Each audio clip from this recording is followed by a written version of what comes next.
นี่ได้กี่ดอกครับ11 12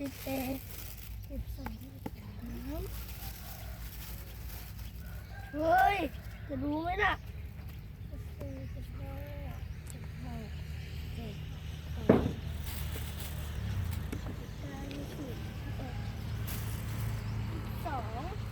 22 เท่าไหร่นะ22 ดอกได้กี่บาททั้งหมดอะ22 บาทให้พี่ปอร์เช่รวมด้วย